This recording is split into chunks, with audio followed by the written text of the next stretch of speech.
Guys Bollywood ज़्यादा न तो को आप मुझको बहुत प्यार दे रहे हो। मैं आप सबका मशरूक हूँ। गाइस पर जितने व्यूज़ आ रहे हैं उतने सब्सक्राइब नहीं हो रहे। प्लीज़ सब्सक्राइब जरूर करो। ये पता चल जाता है व्यूज़ और सब्सक्राइब का जो है वो एनालिसिस आ जाता है यूट्यूब पर। सब्सक्राइब करने का यही मतलब है गाइस कि अपना जो है परिवार बढ़ेगा और परिवार बढ़ने से हमें और भी मोटिवेशन मिलेगी। और आप लोग जब सब्सक्राइब करते हैं तो मेरी नई वीडियो को आपको इन्फॉर्मेशन मिल जाती है, ढूंढनी नहीं पड़ेगी। चलो तो आज हम बात करेंगे रेखा जी की। सत श्री अकाल, नमस्कार, कैसे हैं आप सब? सब जो है खुशियाँ मनाएं। और नई वीडियो हम स्टार्ट करते हैं रेखा जी के बारे में। गाइस जैसे कि पहले मैंने बताया कि रेखा जी से मुलाकात नहीं हुई लेकिन फोनेटिक बातचीत बहुत हुई है। उसी के आधार पर हम यादों को साझा करेंगे और उनकी इन्फॉर्मेशन जो है वो भी आपसे साझा करूँगा। गाइस रेखा जी के बारे में बातचीत शुरू करने से पहले मैं आपको बताऊंगा कि मैं जो यहाँ पर अपने लगभग 100 साथियों के साथ मिलकर यंग वर्ल्ड क्लब जो है उसे मैंने रन किया है 1985 से लेकर 2000 तक ही लगभग। उसके बाद सारे जो है युवा, कोई पढ़ता था तो शादी हो गई, तो कहीं जॉब और चली गई, या किसी ने कारोबार शुरू कर दिया, तो गाइस हमारा जो है सिलसिला जो है वो ख़त्म हो गया। क्या था सिलसिला? वो ये था कि हम हर साल एक बहुत बड़ा कार्यक्रम करते थे कल्चरल, जिसमें हम युवाओं को वहाँ पर परफॉर्मेंस करने का जो है चांस देते थे। चाहे वो डांस हो, चाहे वो कोरियोग्राफी करनी हो किसी ने, चाहे वो नाटक में पार्टिसिपेट करना हो, चाहे छोटे से स्किट में पार्टिसिपेट करना हो, चाहे मोनो एक्टिंग करनी हो, यानी एकल व्यक्ति ने कोई भी अपने आप का कोई प्रदर्शन करना आर्ट तो कर सकता था। तो गाइस भाषण मुकाबले होते थे, कविता मुकाबले होते थे, गायन मुकाबले होते थे, डांस के मुकाबले होते थे, और साथ साथ परफॉर्मेंस वैसे भी एंटरटेनमेंट के लिए चलती थी। तो ऐसे ही जब 1996 में हमने एक कार्यक्रम आयोजित किया कि best dancer of the year. Guys ये कॉन्सेप्ट हम 1996 में लेकर आए थे, जब कोई भी प्राइवेट चैनल नहीं था और ना ही कोई कंपटीशन ऐसे होते थे दूरदर्शन पर भी। तो ये हम उस समय ये कॉन्सेप्ट लेकर आए थे। पूरे इंडिया से बच्चे आए थे, बच्चे नहीं मतलब 14 साल से लेकर 25-26 साल तक लड़के लड़कियों ने इसमें पार्टिसिपेट किया था और हमने best dancer of the year निकाला था। इसके लिए हम मुख्य मेहमान के तौर पर मैंने रेखा जी से बातचीत की थी। उनकी जो है सेक्रेटरी जो बहन, शायद कोई मैं नाम भूल गया, अगर आपको नाम याद हो तो ज़रूर कमेंट बॉक्स में देना। उनसे मैंने जब मुलाकात की और बताया कि हम एक एनजीओ हैं, सोशल सर्वेंट हैं, और हम युवाओं को फ्री में उनका प्रदर्शन करने का जो है देते हैं अवसर स्टेज पर, तो हम ज़्यादा पैसा अफोर्ड नहीं कर पाएंगे, क्या रेखा जी हमारे मुख्य मेहमान बनेंगे?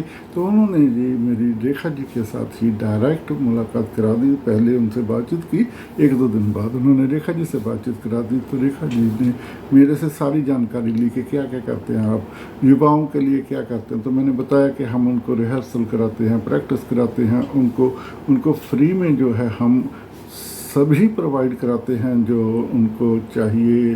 डांस डायरेक्शन की चाहिए, चाहे कोरियोग्राफर की डायरेक्शन की चाहिए, चाहे एक्टिंग की चाहिए, तो हम उनको मुफ्त में सुविधा उपलब्ध कराते हैं। और लोगों से थोड़ा बहुत जो मिलता है चंदा, जहाँ जो हम जितने भी 100 जाने जो मेंबर हैं वो अपनी जेब से भी कंट्रीब्यूशन करते हैं। तो रेखा जी बहुत प्रभावित हुए, तो बोले कि मैं आऊँगी, ज़रूर शामिल होंगी कहते हैं। लेकिन उन्होंने मुझे कहा कि गोपाल जी के मुझे कोई फीस नहीं चाहिए, कि आप फ्री सर्विस करते मैं फ्री करूंगी, लेकिन आने जाने का आपको 2 लोगों का टिकट का बंदोबस्त करना होगा और एयरपोर्ट से भी मोगा तक लाना और मोगा से एयरपोर्ट तक छोड़ने का भी प्रबंध करना होगा। तो गाइस ये तो कोई उनकी बहुत बड़ी मांग नहीं थी। मैंने ये बात जब अपने क्लब के समक्ष रखी, विचार विमर्श हुआ और उनको मैंने ये दे दिया कि भाई ऐसा अरेंजमेंट करना है।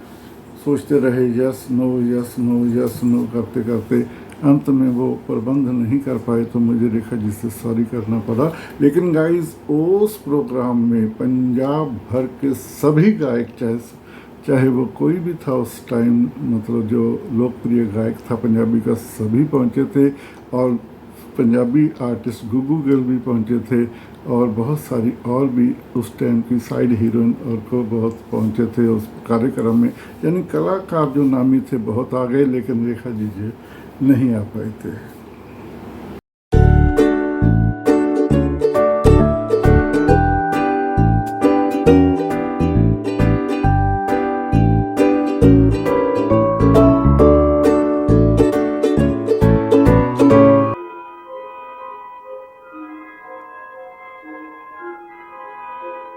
ये रेखा जी का बड़ापन ही था कि उन्होंने अपनी फीस को वेव कर दिया था। फिर भी हमारी बदकिस्मती थी कि हम उनको लाने ले जाने का बंदोबस्त नहीं कर पाए, तो वो मोगा आने से वंचित रह गए और मोगा वासी भी उनको मिलने से वंचित रह गए थे।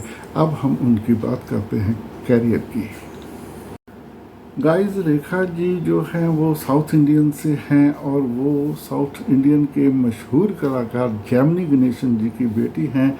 माता का मैं नाम भूल गया गाइस, जिसको भी नाम पता है वो कमेंट बॉक्स में ज़रूर दें। वो भी अच्छी एक्ट्रेस थी साउथ इंडियन की, लेकिन उनके माता पिता का जल्द ही सेपरेशन होने के चलते रेखा जी माता के पास ही ज़्यादा रही थी। पिता मशहूर जैमिनी गणेशन एक्टर थे, उनसे मुलाकात होती थी, लेकिन गाइस 13-14 साल की आयु में वो अपनी माता के साथ मुंबई आ गई थी और उनकी पहली फिल्म जो थी वो हिंदी फिल्म थी सावन भादो। और गाइस एक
रेखा जी की अगर बात करूं मैं, तो शुरुआती दौर में वो बहुत ही मोटे जिस्म के और उनका रंग तो साउथ इंडियन होने के चलते ब्लैक था ही।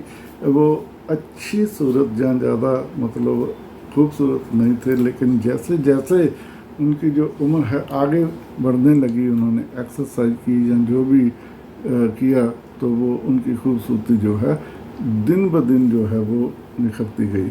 और गाइस उन्होंने बहुत सारे कलाकारों के साथ काम किया, चाहे वो राजेश खन्ना जी हों, चाहे जितेंद्र जी हों, और ज़्यादा उनकी जोड़ी जो बनी थी अंतिम टाइम पे वो बनी थी अमिताभ बच्चन जी के साथ। अमिताभ बच्चन जी के साथ जोड़ी बनने के चलते गाइस दोनों के जो है प्रेम के चर्चे, प्रेम के किस्से बहुत चले उन दिनों। और लेकिन अमिताभ बच्चन जी तो जया भादुड़ी जी के साथ शादी रचा चुके थे। उस समय जो पत्रकारों में चर्चा थी, जब पत्रिकाओं में चर्चाएं चलती थी, वो यही थी कि अमिताभ बच्चन जी का भी रेखा जी के साथ काफ़ी प्यार है, प्रेम संबंध है। लेकिन गाइस अगर मैं इनकी डूंघाई में जाऊं तो मुझे ये लगता है कि उस समय प्रोड्यूसरों ने अपनी फिल्मों को जो है बूम करने के लिए, बूस्ट करने के लिए ही इस चर्चा को आगे बढ़ाया था। लेकिन दोनों जने जो थे इस पर चुप रहने के चलते इस चर्चा को ज़्यादा ही हवा मिलने लगी थी। और कुछ लोग कहते हैं कि भैया आपकी ये सोच नहीं ठीक, क्योंकि अगर ये सच्चाई होती, इश्क में ना होते दोनों, तो रेखा जी भी शादी कर लेते। रेखा जी ने शादी नहीं की, अमिताभ बच्चन आगे निकल गए ज़िंदगी में, रेखा जी जो है खड़े रह गए। गाइस ऐसा नहीं है कि रेखा जी ने शादी नहीं की, उन्होंने अमिताभ बच्चन के अलावा जो है वो उसके बाद अपना जो है एक अन्य एक्टर विनोद मेहरा जी के साथ भी फिर उनके अफेयर जो है चले, और वो जो है सच्चाई के रूप में चले। शादी करने ही वाले थे, लेकिन विनोद मेहरा जी की जल्द ही हार्ट अटैक से मृत्यु हो गई, जिससे उनको बहुत आघात लगा। गाइस इसके बाद रेखा जी ने एक बिजनेसमैन के साथ शादी भी रचाई थी, वो शादी कुछ समय चली। उस बिजनेसमैन ने भी किन्हीं से अपने बिजनेस के घाटे के चलते या पता नहीं कौन से कारणों के चलते उसने आत्महत्या कर ली थी, तो उसकी भी डेथ हो गई थी। तो उसके बाद रेखा जी बिल्कुल अलोन रहे, लेकिन फिल्मों में बहुत धमाल करते रहे गाइस। 1970 में उन्होंने हिंदी फिल्मों में आगाज़ किया था। सावन भादो फिल्म से नवीन मिस्टर जी उनके हीरो थे। इसके बाद उनकी आई थी अम्मा कोशम 71 में ही ऐलान। फिर उसके बाद उनकी फिल्मों का सिलसिला जो है चलता गया, जिसमें नमक हराम, और इस तरह से राजेश खन्ना जी के साथ और बहुत सारी अन्य फिल्मों का सिलसिला चल पड़ा था उनका, जिसमें गाँव की शोरी, हसीनों का देवता, गोरा काला और बहुत सारी फिल्में जो है लगातार सिने जगत में, सिने स्क्रीन पे आने लग गई थी guys. As a heroine Amitabh Bachchan ji के साथ उन्होंने भी बहुत सारी फिल्में की हैं, चाहे जिसमें सुहाग थी, बहुत मशहूर हुई थी, और एक थी उनकी पिक्चर मिस्टर नटवरलाल, जिसके गाने भी बहुत हिट हुए थे। फिर उनकी लव स्टोरी को कैश कराने के लिए निर्माता निर्देशक ने बनाई थी सिलसिला फिल्म में लगभग उनका जीवन ही दिखाने की कोशिश की थी। अमिताभ बच्चन जी के साथ जया भादुड़ी जी को लिया था और प्रेमिका के तौर पर रेखा को लिया गया था उस फिल्म में। और ये फिल्म जो है वो उनके इश्क की चर्चाओं के चलते ही बनाई गई थी। Why am I looking at you? You're a picture in a frame. I make believe you're next to me, but I know it's not the same. Why am I looking at you? You're a pixel on a screen. Your animating principle is nowhere to be seen. Why am I lost in a loveless fantasy when somebody real is waiting out there for me? Why am I looking at?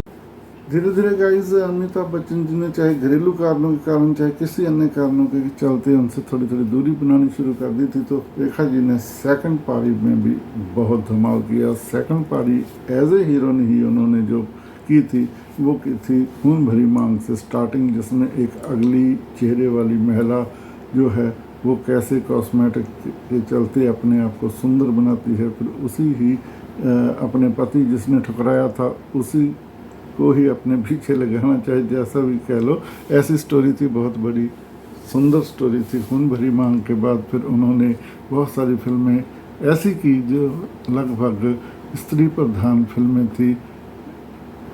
कुछ फिल्मों के नाम guys नहीं पता, लेकिन फिर भी मैं जो लिस्ट में लगी तो नेक्स्ट वीडियोस में मैं वो लिस्ट को भी आपके समक्ष प्रस्तुत करूंगा।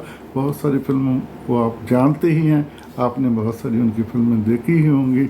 लास्ट फिल्मों में बिल्कुल वो थोड़ा सा गेस्ट अपीयरेंस में भी आई हैं, जैसे कि उन्होंने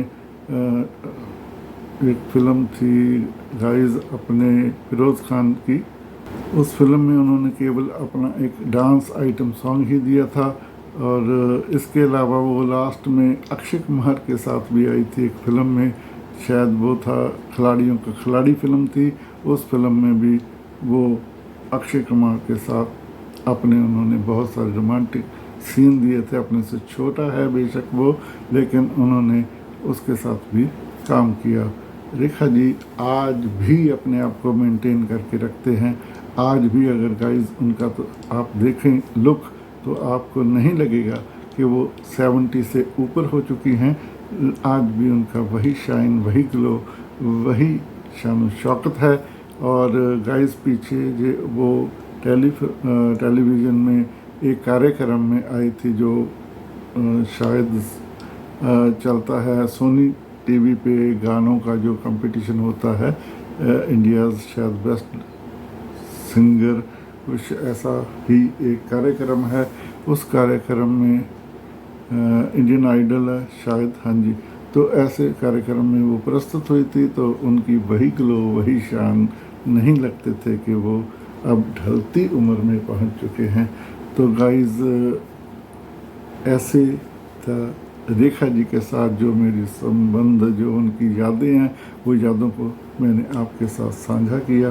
गाइस, अमिताभ बच्चन जी के बारे में मैंने आपसे बात की थी कि मैं जिन दिनों ये कर रहा था 1995 से लेकर 2000 तक जर्नलिज्म, फिल्मी जर्नलिज्म, उस समय मैं 3 बार अमिताभ बच्चन जी से भी मेरी मुलाकात हुई थी। गाइस, उन दिनों शूटिंग में ही वो टाइम देते होते थे कलाकार, शूटिंग दौरान ही जब उनका पैकअप होता था, जहाँ बीच बीच में उनको जो ब्रेक मिलती थी उस समय बातचीत करते थे। ऐसे ही हमने अमिताभ जी के साथ भी अप्रोच किया। 2-3 दिन वो मिलते रहे मुझे, मेरे दोस्त के साथ, लेकिन गाइस उन्होंने बातचीत करने के लिए समय नहीं निकाला। 3-4 दिन बाद जब नहीं समय मिला और अगले 2 दिन तक मैंने वापस पंजाब आना था तो नहीं इंटरव्यू हो पाई थी, तो वैसे ही मुझे वापस लौटना पड़ा। और जब मैं पंजाब वापस आया, शायद अमिताभ बच्चन जी को जब उनके सेक्रेटरी ने बताया तो उनको भी शायद लगा होगा कि अभी उनके पास, वो सोचते होंगे टाइम होगा। जब उन्हें लगा कि नहीं टाइम था तो उन्हें भी अफसोस हुआ, तो उन्होंने मुझे बाई पोस्ट अपनी जो है पूरी बायोग्राफी भेजी थी इंग्लिश में। और गाइस, उन दिनों मुझे ये और ही कोई बात पता चली थी जिसके चलते मैंने वो इंटरव्यू नहीं बनाई और नहीं छपने को दी थी, तो वो मैं इंटरव्यू नहीं छाप पाया था। उसके लिए अलग से वीडियो लेकर आऊँगा, बताऊँगा वो कारण क्या था। आप कारण जानेंगे तो वो आप हैरान रह जाएंगे कि एक समय ऐसा भी था तो उनकी सोच ये भी थी। तो वो सोच के चलते मैंने वो इंटरव्यू नहीं की थी। वो इंटरव्यू मैंने क्यों नहीं की, उसके लिए आपको जानना पड़ेगा अगली वीडियो में। आई रेखा जी की यादें, अमिताभ बच्चन जी की थोड़ी सी आंशिक यादों के साथ इस वीडियो का अब मैं समाप्त करूंगा। अब मैं इस वीडियो को समाप्त करूंगा और मैं आप लोगों से इजाज़त लूँगा। अब मुझे जाना होगा, फिर अगली वीडियो लेकर आऊँगा। अगली वीडियो में मैं अमिताभ बच्चन जी और उनके साथ जो जो हीरोइनों के जो नाम जुड़े थे, चाहे वो गापस थे गाइस, लेकिन किन किन के थे, किस तरह से किस्से थे उनके, और क्यों मैंने वो उनकी इंटरव्यू मिलने के बावजूद भी नहीं छापी, ये जानिए अगली वीडियो में। इसके लिए आप इसको, चैनल को सब्सक्राइब कर लें, इस चैनल को, इस वीडियो को लाइक करें, शेयर कर दें, ताकि और लोगों के भी हाथ में पहुंच जाएं। और नेक्स्ट टाइम हम अगली यादों को करेंगे साझा। अब करते हैं बाय बाय।